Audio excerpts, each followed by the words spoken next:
اب آپ کہیں گے کہ بندگی لوگ نہیں کرتے، جو نماز پڑھتا ہے وہ بھی بندگی کرتا ہے، اور جو نماز پڑھنے نہیں جاتا وہ بھی بندگی کرتا ہے۔ کلمہ پڑھ لیا نماز نہیں پڑھتا، بندگی کر رہا، کلمہ پڑھ کے 5 وقت نماز بھی پڑھتا ہے، وہ بھی بندگی کر رہا ہے۔ جو جمعہ ٹو جمعہ عیسائیوں کی طرح Sunday to Sunday Jama Masjid میں آ کر عبادت کرتے ہیں وہ بھی بندگی کر رہے ہیں، اور جو 5 وقت کی نمازیں ہفتے میں قضا کرتے ہیں وہ بھی بندگی کرنا ہے۔ بندگی سے خالی نہیں ہے، بس اس بات کو سمجھیے گا، بندگی سب کرنا ہے۔ جب مسجد میں آئے تو رب کی بندگی، اور رب کے احکام سے الگ ہوئے تو سب کی بندگی۔ جب نماز نہیں پڑھتا تو بندہ رہتا ہے مگر رب کا نہیں، سب کا۔ جب ظلم کرتا ہے تو بندہ رہتا ہے مگر رب کا نہیں۔ ظلم کے آگے اس نے سر جھکایا، جھوٹ کے سامنے اس نے سر جھکایا، نفس کے سامنے اس نے سر جھکایا۔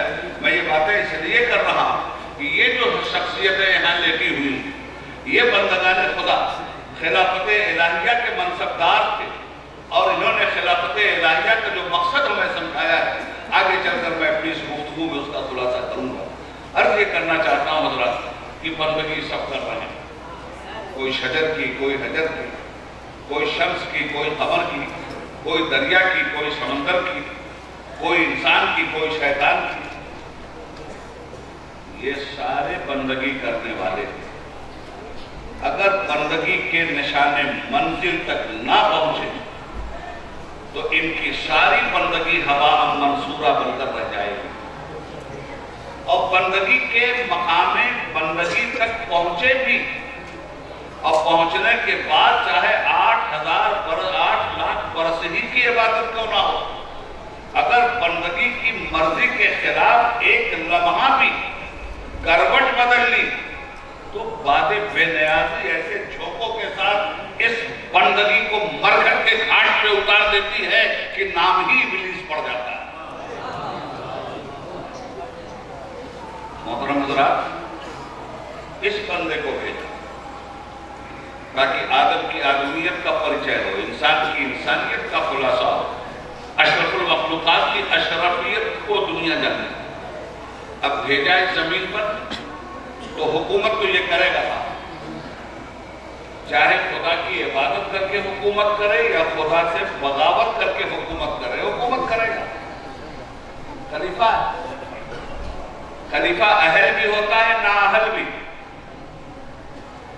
جب نااہل کو خلافت مل جاتی ہے اور سلطنت پہ اس کا قبضہ ہو جاتا ہے تو قرآن کریم سورہ محمد صلی اللہ علیہ وسلم فرماتا ہے وَهَلْ عَصَيْتُمْ إِن تَوَلَّيْتُمْ أَن تُفْسِدُوا فِي الْأَرْضِ وَتُقَطِّعُوا أَرْحَامَكُمْ أُولَٰئِكَ لَعَنَهُمُ اللَّهُ وَأَصَمَّهُمْ وَأَعْمَىٰ أَبْصَارَهُمْ۔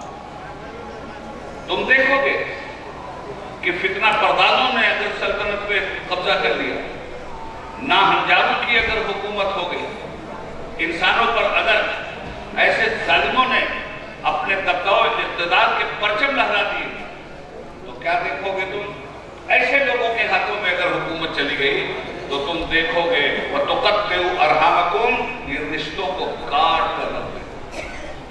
پڑھا لکھا مجمع ہے، میں سمجھتا ہوں کہ اس تحت تک آپ پہنچ رہے ہیں۔ ناہنجاروں، ناپکاروں، زانیوں، بدماشوں، بد کرداروں، بد اتواروں، بد اخلاقوں کو اگر حکومت و سلطنت مل گئی تو خلافت کا دعویٰ تو وہ بھی کریں گے، مگر تم دیکھو گے کہ وہ کیا کرتے ہیں خلافت کے نام پر۔ پہلا کام ان کا ہوگا رشتوں کو کاٹیں گے۔ اب میں آپ سے ایک سوال کروں، ایک ناہنجار نے اسی لفظ خلافت کی دعویداری کی تھی، ایک بد کردار نے، بدگمار نے، بد اخلاق نے، ایک عیاش نے، ایک فحاش نے، ایک جھوٹے نے اسی شریعت کی خلافت کی بات کی تھی، دعویداری کی تھی، اور جب جھوٹے کی خلافت کو قبول نہ کرنے والے نے نہیں قبول کیا نہ قبول کرنے والا اور بیعت نہ کرنے والا کوئی دوسرا نہیں تھا، اس کا رشتہ دار تھا۔ اپنے رشتہ داروں کو کربلا میں اس نے کیسے کاٹا؟ وہ تقطعوا ارحامکم، سب سے پہلے یہ رشتوں کو کاٹیں گے۔ کس طرح رشتے کاٹے گئے؟ اصغر کا بچپن کیسے کاٹا گیا؟ اکبر کی جوانی کیسے کاٹی گئی؟ عباس لنگار کے بازو کیسے کاٹے گئے؟ مولا کا سر کیسے کاٹا گیا؟ قاسم کی زندگی کیسے اجاڑ گئی؟ مادران اسلام کی چادر طہارت کیسے کھینچی گئی؟ انہیں اسیر کیسے بنایا گیا؟ ان کے لیے رسوائی کے کیسے کیسے عذاب تیار کیے گئے؟ ایک مرتبہ پھر نار نمرود نے اپنی تاریخ کو دہرایا، ایک مرتبہ پھر فرعونی ظلم نے وادی نیل کی منظر کشی کی، سارے جہان کا ظلم اکٹھا ہو کر کربلا میں آ گیا۔ اس لیے کہ جب کوئی خلافت کا دعوے دار، خلافت کا اہل اور منصبدار نہ ہوتے ہوئے خلافت کا دعویٰ کرے گا تو پھر نتیجہ یہی ہوگا کہ فَهَلْ عَصَيْتُمْ إِن تَوَلَّيْتُمْ أَن تُفْسِدُوا فِي الْأَرْضِ، یہ رشتوں کو کاٹ ڈالیں گے۔ وَتَقَطَّعُوا أَرْحَامَكُمْ، رشتے کاٹیں گے۔ تو ایسے لوگوں کے لیے رب نے فرمایا یہ خلافت کے اہل نہیں ہوں گے، لاکھ یہ خلافت کا دعویٰ کرے، یہ بجائے میرے خلیفہ ہونے کے ان کی پوزیشن میں صاف کرتا ہوں۔ اولئک الذین لعنهم اللہ، انہی پر اللہ کی لعنت۔ کیوں اللہ کی لعنت ہوگی ایسے لوگوں پر؟ فَأَصَمَّهُمْ وَأَعْمَىٰ أَبْصَارَهُمْ، یہ دین حق دیکھنے کے بعد بھی اندھے بن جاتے ہیں اور دین کی سچی باتوں کو سننے کے لیے یہ بہرے بن جاتے ہیں۔ اس آیت کریمہ کی روشنی میں یزید کی خالی آفت آپ کو دکھلائی دیتی ہے یا نہیں دکھلائی؟ ایک آیت، دوسری آیت سورہ حج، رب فرماتا ہے الذین ان مکناہم فی الارض، زمین میں اگر ہم صالحین کے ہاتھوں میں اقتدار دے دیں گے، سلطان العارفین کے ہاتھ میں اقتدار دے دیں گے، غوث زماں کے ہاتھ میں اقتدار دے دیں گے، اپنے صالح متقی بندوں کے ہاتھ میں اگر اقتدار دیں گے تو تم دیکھنا کہ اس اقتدار کا استعمال کس طرح ہوتا ہے۔ اقاموا الصلاۃ، یہ نماز کی کو پابندی کے ساتھ قائم کر دیں گے۔ وآتوا الزکاۃ، حکومت اسلامیہ کے خزانوں کے پیسے شراب، عیاشی اور فسق و فجور میں نہ بہا کر غریبوں کی مدد کے لیے اس کا خزانہ کھول دیں گے۔ وَأَمَرُوا بِالْمَعْرُوفِ وَنَهَوْا عَنِ الْمُنكَرِ، وہ بھلائیوں کا حکم دے کر برائیوں کے تابوت میں آخری کیل ٹھوکیں گے اور برائیوں کا خاتمہ کر کے بھلائیوں کا پرچم لہرائیں گے۔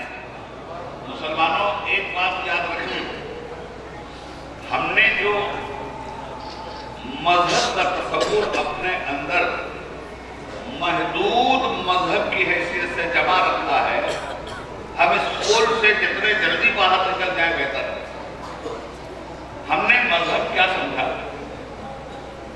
نماز 5 وقت کی پڑھ لیا، روزہ رکھ لیا، حج کر لیا، زکوٰۃ دے دیا، کام ختم۔ میاں یہ کرنے سے تو کام شروع ہوتا ہے، جس کو کہتے ہو کہ کرنے کے بعد کام ختم ہوا۔ یہ تو آپ کے کام کی ٹریننگ ہے، نماز آپ کے کام کی ٹریننگ ہے، روزہ آپ کے کام کی ٹریننگ ہے۔ روزہ اس لیے رکھوایا جاتا ہے کہ آپ کام کے لائق بن جائیں، نماز اس لیے پڑھوائی جاتی ہے کہ آپ کام کے لائق بن جائیں، زکوٰۃ اس لیے دلوائی جاتی ہے کہ آپ کام کے لائق بن جائیں، حج اس لیے کروایا جاتا ہے کہ آپ کام کے لائق بن جائیں۔ اس لیے کہ بنی الاسلام علی خمس، اسلام کی بنیاد انہی 5 چیزوں پر ہے، کلمہ حق، نماز، روزہ، حج اور زکوٰۃ۔ یہ ہیں وہ بنیادی چیزیں۔ جب تک آپ نے کلمہ نہیں پڑھا تھا، کسی نے آپ سے کہا تھا کہ نماز پڑھیے؟ آپ بتائیں۔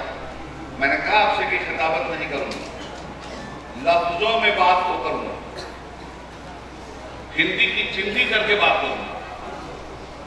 جب تک آپ نے کلمہ نہیں پڑھا تھا، کسی نے آپ سے کہا کہ نماز پڑھیے؟ جب تک آپ نے کلمہ نہیں پڑھا تھا، کسی نے آپ سے کہا تھا کہ روزہ رکھیے؟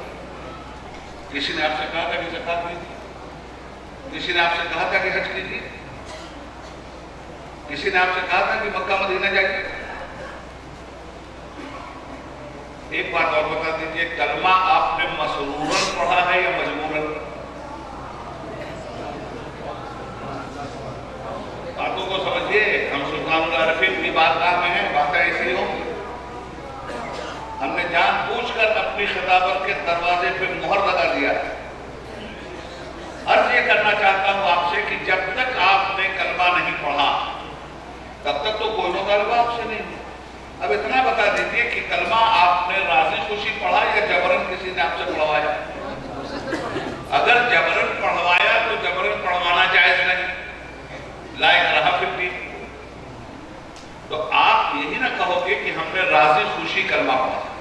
ٹھیک ہے، میں آپ سے پوچھنا چاہتا ہوں، میں فوجی خاندان کا ہوں، اس لیے ذرا اس حوالے سے بات کروں آپ سے۔ جب آپ میں سے کوئی بچہ فوج میں جو جاتا ہے یا کمیشن میں جاتا ہے کیپٹن بننے کے لیے، سیکنڈ لیفٹیننٹ بنتا ہے، پھر کیپٹن بنتا ہے، پھر میجر بنتا ہے، پھر لیفٹیننٹ کرنل بنتا ہے، پھر کرنل بنتا ہے، پھر بریگیڈیئر بنتا ہے، پھر لیفٹیننٹ جنرل بنتا ہے، پھر جنرل بنتا ہے، پھر چیف آف دا آرمی بنتا ہے۔ تو بہت سارے مسلمان گئے ہیں نا فوج میں، تو فوج میں آپ کو زبردستی کسی نے بھیجا؟ پولیس میں بھی بہت سارے مسلمان ہیں، زبردستی آپ کو ڈھکیلا کسی نے کہ جا کے پولیس کی وردی پہن؟ آپ اپنی مرضی سے گئے ہو نا بھائی۔ تو اپنی مرضی سے جب گئے ہو اور وہ سروس آپ نے جوائن کر لی، جب تک آپ نے سروس جوائن نہیں کیا تھا کسی نے کہا تھا کہ کھانے پہ چل کے کھانا دو؟ جب تک آپ نے سروس جوائن نہیں کیا تھا کسی نے کہا تھا کہ چائنا کے بارڈر پہ چلو، مرنے کھپنے کے لیے تیار رہو؟ کسی نے آپ سے کہا تھا کہ وردی پہنو؟ کسی نے نہیں کہا۔ مگر جب آپ نے سروس جوائن کر لیا، جب آپ بھرتی ہو گئے، جب آپ نے وردی پہن لیا، تو پھر وردی کی ڈیمانڈ تو پوری کرنی پڑے۔ پہن لیا وردی اور کہا ہم بارڈر پہ نہیں جائیں گے، تو تنخواہ نہیں ملے گی، کورٹ مارشل ہوگا، فوج کی حراست میں ہوں گے، ہاتھ پیر توڑ دیے جائیں گے، ملک سے یہ غداری ہوگی۔ یا تو وردی پہنو مت، وردی پہنا ہے تو وردی کو رسوا مت کرو۔ اگر بات سمجھ میں آ گئی ہے تو جب تک آپ اسلام کے دروازے پہ نہیں آئے تھے، آپ سے کسی نے کوئی ڈیمانڈ نہیں کیا تھا، آپ آئے ہیں اپنی مرضی سے اسلام کے دروازے پر، آپ نے کلمہ پڑھا ہے راضی خوشی ہو کر، آپ سے کلمہ کسی نے جبرن نہیں پڑھوایا۔ جب تک نہیں پڑھا تھا تب تک تو نماز نہ پڑھنا سمجھ میں آتا تھا، مگر کلمہ پڑھنے کے بعد نماز نہ پڑھنا یہ وفاداری نہیں ہے، یہ غداری ہے۔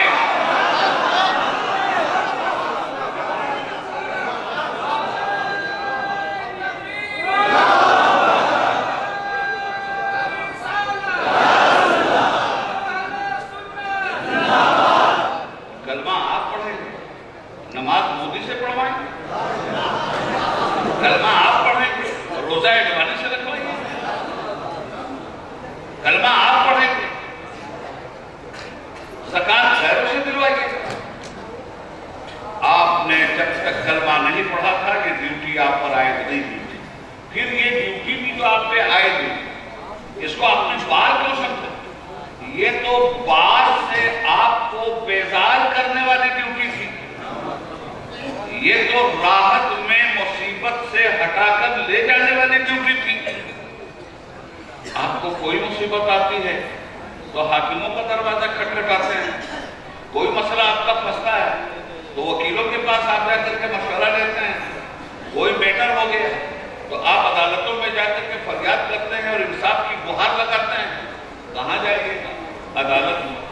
انصاف کہاں ملے گا؟ منصف کے یہاں۔ تو کلمہ پڑھنے کے بعد بھی کیا یہ یقین آپ کا زندہ نہیں ہوا کہ سب سے بڑی عدالت پروردگار کی ہے؟ قاضی الحاجات پروردگار ہے،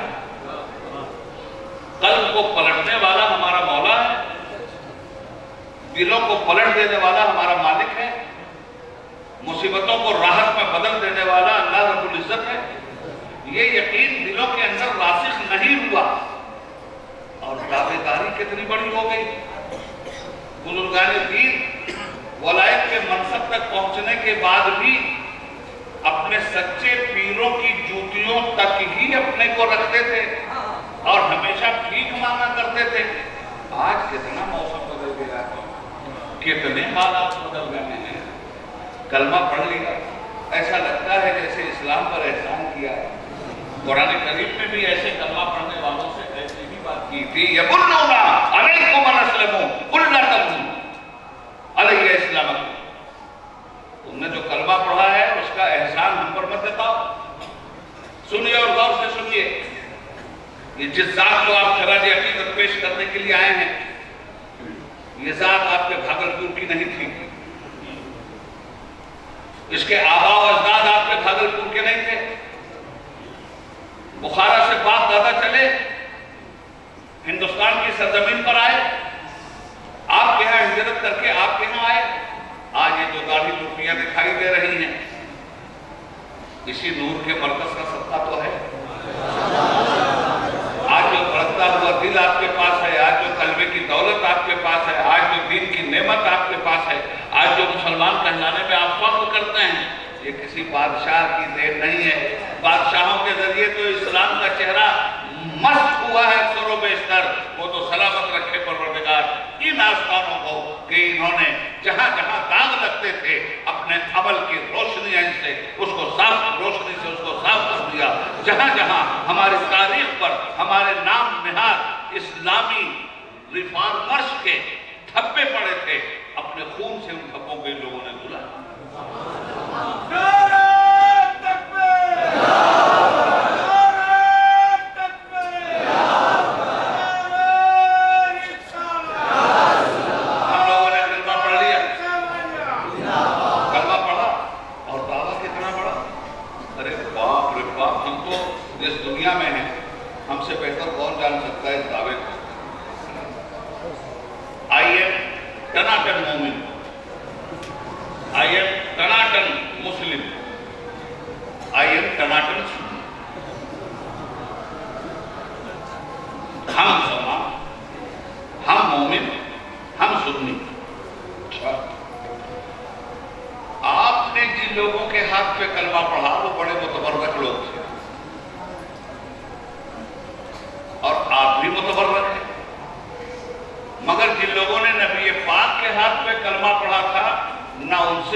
ان سے کہیے تم ہرگز ایمان نہیں لائے ہو, تم نے تو صرف ابھی اسلام کو.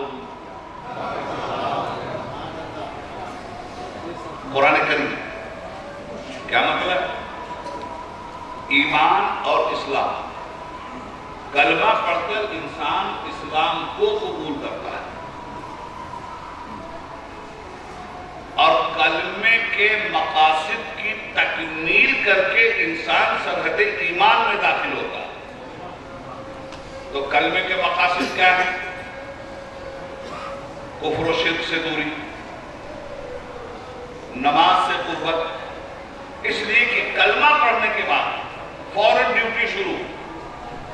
اچھا, اب جس نے جب بھی کلمہ پڑھا ہو, اتنے بھی لوگ کلمہ پڑھنے آتے تھے, جوگی آیا تھا. جوگی جوگی کیا ہوتا ہے؟ یہ کفر کا روگی.